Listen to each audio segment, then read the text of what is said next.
저는 홍콩과기대와 연세대학교 의과대학에 동시 재직 중인 김현철입니다. 제가 최근에 홍콩과기대에서 연세대학으로 오면서 이제 마침 또 제가 이 보고서를 자문을 하기도 했었습니다. 그래서 이제 교육부 총리와 하는 총재께서 연세대학도 한번 검토를 해달라고 부탁해서 총장님 및 여러 실처장들이랑 만났습니다. 그래갖고 실제로 이거를 이제 저와 함께 다섯이서 이제 디스커션을 하는데, 연세대학교의 가장 큰 것은요, 이게 너무 부담스럽다는 거예요. 이게 너무 큰 변화인데 이거를 한 개 대학이 혼자서 이니셔티브를 뒤고 갈 수 있는가? 그때 실처장들의 필요하다는 의식은 있어도 한두 분이 아이고 우리 너무 부담스러워서 못 하겠는데, 이것 때문에 사실은 약간 부결처럼 됐던 것이었습니다. 사실상 거의 유일하게 이런 제도가 가능하려면은 우리나라에서 아직까지는 탑다운으로 갈 수밖에 없을 거라고 생각하고, 윤 대통령께서 마침 이제 이런 불평등 이런 문제를 많이 얘기하셨잖아요 이번에. 그래서 이것이 방안입니다 그렇게 해서 위에서 내려오지 않으면 안 된다, 위에서 한번 올려보려고 제가 굉장히 애정을 가지고 말씀을 드렸는데도 연세대학 수준에서도 쉽지 않다. 총장이 엄청난 의지를 가지고 있는 사람이 아니고서는 그런 위험을 리스크 테이킹 안 된다 말씀드리겠습니다. 그게 사실은 가장 중요한 사실 제가 드릴 수 있는 메시지고요. 마침 박수영 의원님 여기 계시니까요. 윤 대통령이 잘 좀 말씀드려 주십시오. 저는 오늘 남은 한 2분 정도는요, 이게 지역별 비례 선발제가 과연 궁극적인 해결책이냐. 근데 다시 아시다시피 궁극적인 해결책은 사실은 아닙니다. 그럼 궁극적인 해결책이 무엇일까라고 좀 고민을 한다 보면은, 저는 우리 사회의 양극화가 이제 굉장히 문제라고 생각합니다. 이게 왜 그런지 조금 더 말씀드리면은, 첫 번째 그래프는 우리가 승자독식 사회에 되어가고 있는 대한민국의 그래프를 보여드리는 건데요. 위에 노란색 이 상위 10% 소득 점유율인데, IMF 시절 이후로 지금 한 30% 전에서 한 거의 50% 가까이, 그러니까 상위 10%가 굉장히 많은 점점 더 많은 것들을 이제 가지고 가고 있다 말씀드리는 거. 옆에도 마찬가지 그래프입니다.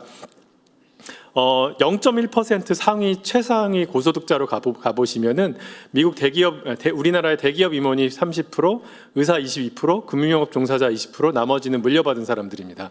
근데 여기 세 가지 그나마 자수성가할 수 있는 직종 중에서도 의사만이 은퇴가 없습니다. 그래서 평생 소득으로 치면은 의사가 압도적입니다. 그렇기 때문에 의대 광풍이 있는 거죠. 저도 의사인데요. 제가 20년 전에 경제학 공부하겠다고 경제학 공부 시작했는데, 지금 하라면 과연 할 수 있을까라고 이제 의문을 할 만큼 그 사이에 20년 사이에 의사와 다른 직종의 인컴 차이가 엄청나게 벌어졌다라고 말씀드릴 수가 있겠습니다. 미국에도 의대를 굉장히 선호합니다. 제가 미국 대학 교수 10년 했는데 그렇지만 우리나라만큼은 아닙니다. 왜 그러냐 하면 의사 이외에도 고소득 양질의 직업이 많기 때문입니다. 로펌, 컨설팅, IT, 의사 꼭 안 해도 괜찮습니다. 글로벌 500대 기업 대한민국보다 15배 많은 인원을 고용하고 있는데요. 우리나라 미국 대비 인구가 6.5배인 거 생각한다면 미국이 좋은 일자리가 훨씬 더 많은 거죠. 대기업과 중소기업 격차, 우리나라가 다른 나라에 비해서 굉장히 크고, 그리고 이 수치가 점점 줄어드는 게 아니라 점점 더 벌어지고 있습니다. 그러니까 500명 이상 대기업, 그러니까 5 내지 9인을 100으로 했을 때 우리나라는 500인 기업 이상에 근무하면은 200 정도, 그러니까 2배 정도 벌입니다. 근데 이제 일본이 1.3, 미국이 1.5, 프랑스는 1.6입니다. 그러니까 이 차이가 여전히 크죠. 근데 이게 그러면은 교육 과열이 저는 여기서 온다고 생각합니다. 의과대학에 가는 유일한 길이 의과대학 가는 겁니다. 의사가 되는 대기업 입사의 가장 확실한 길이 명문대학 진학하는 것이죠. 이렇게 뭔가 노동시장에서의 격차가 커지면 커질수록 고등학교 때 최대한 투자를 해서 좋은 대학 가고 의과대학 가는 것이 이 아이들의 평생 누리는 이득이 크기 때문에, 그러면 교육과학이 생기는 거죠. 그래서 교육에 대한 과잉 투자는 학부모 학생을 탓할 게 전혀 없습니다. 그들에게 그냥 자연스러운 선택이고, 이 구조를 바꿔주지 않으면은 물론 그러니까 이런 지역 비례 선발제가 도움이 굉장히 된다고 생각하고 전 심정적으로 지지하는 바이지만, 이 궁극적인 문제 해결 없이, 양극화 해결 없이 과연 될까라는 생각이 듭니다. 한 가지만 더 말씀드리겠습니다. 잃어버린 아인슈타인을 찾으려면 지역 비례 선발제를 할까요? 아니면 저소득층 집중 지원을 할까요? 이것도 굉장히 중요한 주제고 전 둘 다 해야 된다고 생각하는데요. 왜냐하면 잃어버린 아인슈타인이 전부 다 저소득층에 있기 때문입니다. 조금 더 말씀드리면 여기 누가 혁신가가 되는가 벌써 미국에서 혁신적 발명가 120만 명의 삶을 추적해봤습니다. 그래프의 X축이 부모의 소득 배분율, Y축이 인구 1000명당 발명가 숫자입니다. 그런데 이게 초등학교 3학년 때 성적을 컨트롤하고서도 부모가 부자면 부자일수록 압도적으로 많은 숫자가 발명가가 됩니다. 국가 경제에 기여하는 발명가들입니다. 그 얘기는 무슨 말이냐 하면 우리의 사회에 잃어버린 아인슈타인은 사실 뭐 지방에 많겠지만 어디에 다 숨어져 있는 거냐 하면 저소득층에 숨어져 있습니다. 이 비율이 맨 밑에 보시면 82%가 남성입니다.